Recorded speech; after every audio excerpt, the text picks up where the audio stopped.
Digital ప్రపంచంలో సరికొత్త fashion Kisan fashion mall ఇప్పుడు మన బీరంగూడలో. భరద్వాజ గారు, కోడి రామకృష్ణ గారి జయంతి అంటే కోడి రామకృష్ణ గారు అనగానే ఆయన స్పీడ్ డైరెక్టర్ అనే పేరు ఉంది కదా. అవును, దాదాపు 100 సినిమాలు పైన చేసినట్టున్నారు కదా. 100 సినిమాలు చేశారు. ఆయన కనుక ఉన్నట్టయితే గురువుని దాటేవాళ్ళు అని చెప్పి మాట్లాడుతుంటారు. 150 దాసరి గారి 150 ప్లస్ కదా. 150 ప్లస్. అవును, అంటే దాసరి గారు ఆయన ఒక మాట చెప్పేవాడు. తన దగ్గర నుంచి చాలామంది వచ్చారు దర్శకత్వ శాఖలో. తన దగ్గర పనిచేసిన వాళ్ళు చాలామంది డైరెక్టర్లు అయ్యారు. మీ లెగసీని కొనసాగించే మీ శిష్యుల్లో ఎవరు ముందుంటారు అనుకుంటున్నారు అని అడిగితే దాసరి గారు 2 పేర్లు చెప్పాడు. అందులో ఒకటి, టెక్నికల్గా నా పద్ధతిని అడాప్ట్ చేసుకుని నా లెగసీని ఆ ఏరియాలో నిలబెట్టగలిగేవాడు రవిరాజా పినిశెట్టి అనుకుంటున్నాను. ఆ తర్వాత కంటెంట్ పరంగా నా లెగసీని కొనసాగించేవాడు కోడి రామకృష్ణ అనుకుంటున్నాను అని చెప్పాడు ఆయన. ఆ 2 పేర్లు ప్రత్యేకంగా ప్రస్తావించేవాడు ప్రతిసారి. ఆ తర్వాత రేలంగి నరసింహారావు గారు, వీళ్ళందరూ. అయితే వీళ్ళతో వచ్చిన ఇదేంటంటే వీళ్ళు ఒక జానర్కి సెట్ అయిపోయారు. రేలంగి నరసింహారావు గారితో ఉన్న ప్రాబ్లం కూడా అదే.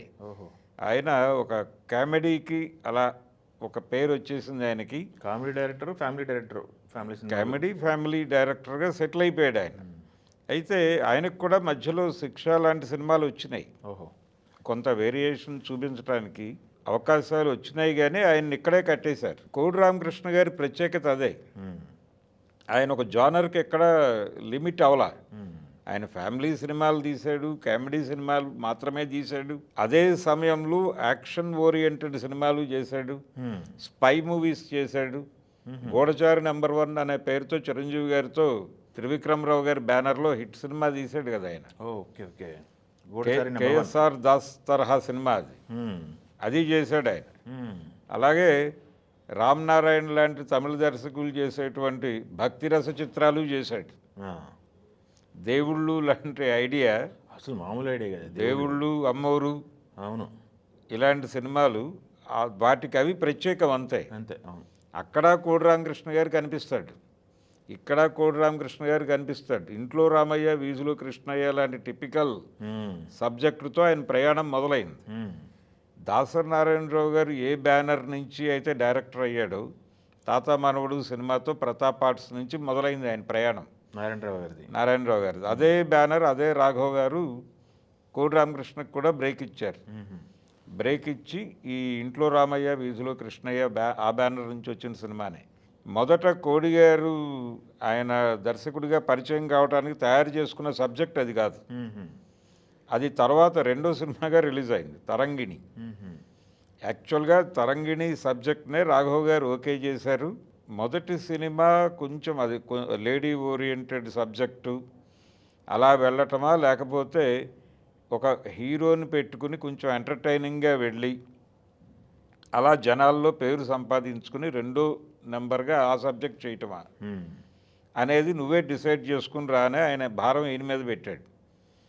పెట్టినప్పుడు ఈయన దాన్ని వినియోగించుకుని మనం ఒక సరదా కథతో వెళదాం ముందు అని చెప్పి అప్పుడు గొల్లపూడి మారుతిరావు గారితో కూర్చుని ఈ కథ తయారు చేశారు. ఇంట్లో రామయ్య, వీధిలో కృష్ణయ్య. ఈ కథ తయారు చేసిన తర్వాత ఎవరు హీరో అంటే చిరంజీవి తప్ప ఆప్షన్ లేదు అని చెప్పేశాడు ఆయన. చెప్తే అప్పటికి చిరంజీవి కొంచెం రైజ్ మొదలైన దశ అది. ఆ రైజ్ మొదలైన దశ మనకి అకామిడేటివ్గా ఉంటాడా, డేట్స్ ఇస్తాడా, చాలామంది అతనితో సినిమాలు తీస్తున్నారు. ఆ టైంలో చిన్న సినిమా నిర్మాతలందరికీ పెద్ద దిక్కుగా మారాడు చిరంజీవి గారు. ఈ హడావిడిలో మన అకామిడేట్ చేస్తాడా, మనం 2 సినిమాల మీద ఉన్నాం, ఇది కంప్లీట్ చేయాలి, 2వది మొదలు పెట్టాలి అంటే, లేదు నేను మాట్లాడుకుంటాను, నేను చేసుకుంటాను అని చెప్పి కంఫర్టబుల్గా చిరంజీవి గారి దగ్గర డేట్లు తీసుకొచ్చి ఈ సినిమా మొదలుపెట్టాడు ఆయన.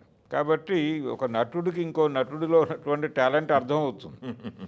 ఆయన మారుతిరావు గారితో చెప్పేశాడు, ఇది అనవసరంగా ఇంకొక ఆర్టిస్టు అనుకోవద్దండి, అప్పటికి గోపాలరావు గారితో చేయించాలని రాఘవ్ గారు ఫిక్స్ అయిపోయి ఉన్నాడు ఆ క్యారెక్టర్. రావు గోపాలరావు గారితో లేదు లేదు అది మారుతిరావు గారు చేస్తేనే పండుతుంది, నేను ఆయన చెప్తుండగా చూశాను అని ఆయన్ని కన్విన్స్ చేసి ఈయనతో మాట్లాడాడు. ఈయన నేను చెయ్యను, నేను తెర మీదకి రాను అన్నాడు. లేదు లేదు మీరు మాత్రమే చెయ్యాలి అని చెప్పి లాక్కొచ్చి ఆ క్యారెక్టర్ చేయించాడు. అది కూడా విపరీతంగా జనాలకి పట్టుకుంది. అలాగే పూర్ణిమ క్యారెక్టర్, ఆ క్యారెక్టర్కి అంటే డూప్లికేషన్ చాలా కనిపిస్తాయి మనకి.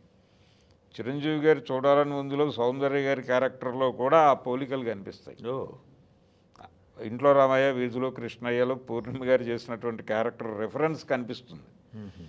ఒక ఇన్నోసెంట్ గర్ల్ అనగానే ఆ రెఫరెన్స్లోకి వెళ్ళిపోయేది ప్రపంచం.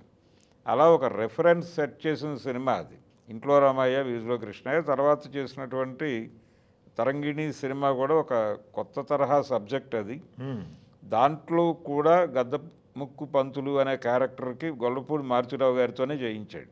అది కూడా మంచి పేరు వచ్చిందిగా, చాలా పేరు వచ్చింది. అక్కడి నుంచి ఆయన నటుడిగా బిజీ అయిపోయాడు. కోటి రామకృష్ణ గారి పుణ్యమే తెలుగు ఇండస్ట్రీకి ఒక అద్భుతమైన క్యారెక్టర్ ఆర్టిస్ట్ని ఆయనే ఇచ్చాడు. తర్వాత తను నటుడిగా కొన్ని సినిమాలు చేశాడు. మా ఇంటికి రండి ఇలాంటి సినిమాలు చేశాడు. నటుడిగా కూడా సక్సెస్ అనిపించుకున్నాడు.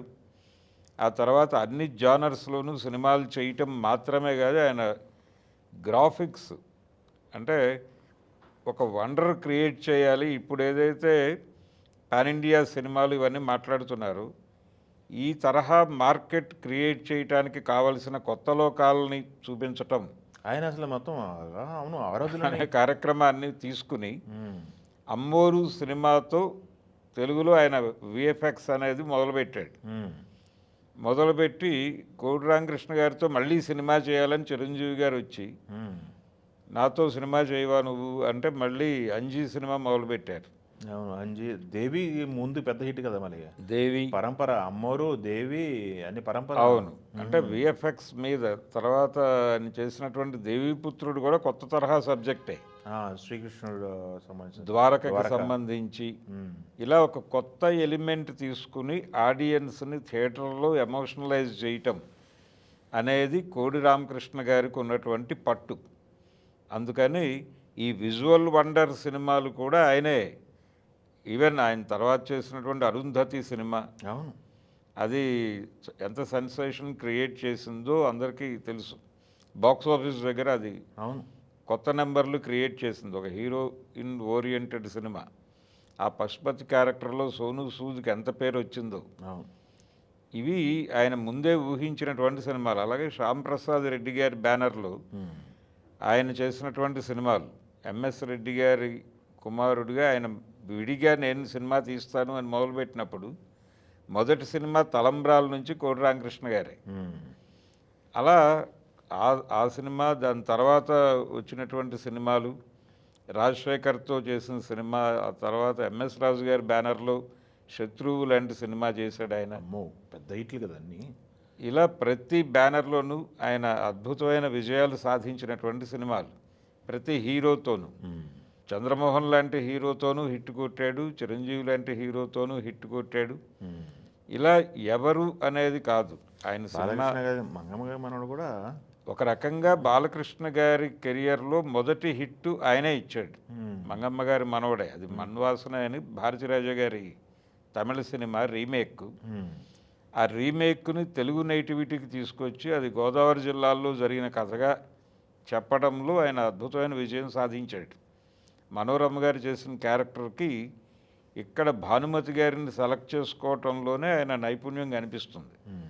అంటే సినిమాని మళ్ళీ నందమూరి అభిమానుల్ని సినిమాకి ఎలా కనెక్ట్ చేయాలి అనే స్కీమ్లో భాగంగా భానుమతిని తీసుకొచ్చాడు ఆయన. ఆవిడకి చెప్పాడు ఇది నా స్కీమ్ అని. సరే కానీ మనం చేద్దామని చెప్పి వచ్చారు ఆవిడ. అలా నడిపారు. అలాగే నందమూరి కుటుంబం నుంచి నందమూరి కళ్యాణ్ చక్రవర్తికి కూడా 2 విజయవంతమైన సినిమాలు ఇచ్చిన చరిత్ర ఉంది ఆయనకి. ఓకే, తలంబ్రాలు సినిమాలో కళ్యాణ్ చక్రవర్తి గారే హీరో. ఆయనకు ఒక సక్సెస్ఫుల్ కెరియర్ ఇచ్చాడు. అలాగే బాలకృష్ణ గారికి సక్సెస్ఫుల్ కెరియర్ ఇవ్వటంతో పాటు అక్కడి నుంచి కొనసాగింది వాళ్ళ జర్నీ. ప్రతి సినిమా ముద్దుల మామయ్య ఇవన్నీ సక్సెస్ఫుల్ ప్రాజెక్టులే. అలా బాలకృష్ణ గారితో ఆ సక్సెస్లకి ఒక రకంగా ఎస్ గోపాల్ రెడ్డి గారి బ్యానరు, సుడి గోపాల్ రెడ్డి అనేవాళ్ళు ఆయన. ఆయన ప్రతి సినిమా పెద్ద విజయం సాధించేది, ఇదే కాంబినేషన్.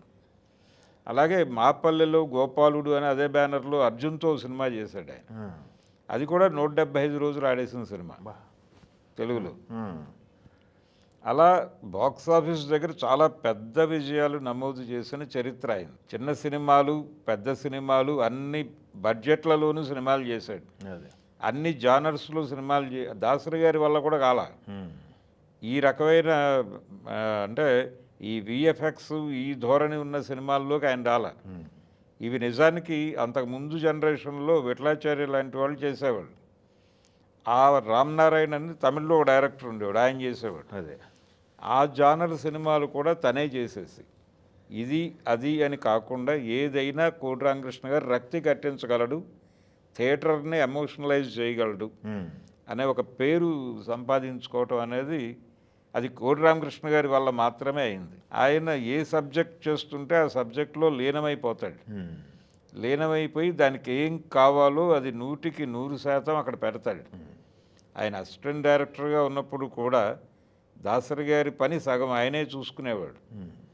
అలా ఒక గొప్ప సపోర్ట్ వెళ్ళిపోయింది. అతన్ని డైరెక్టర్గా ఆయన ప్రతాప్ ఆర్ట్స్ రాఘవ్ గారు తీసుకెళ్ళిపోయిన తర్వాత నాకు ఒక హ్యాండ్ పోయింది అనుకునేవాడు ఆయన.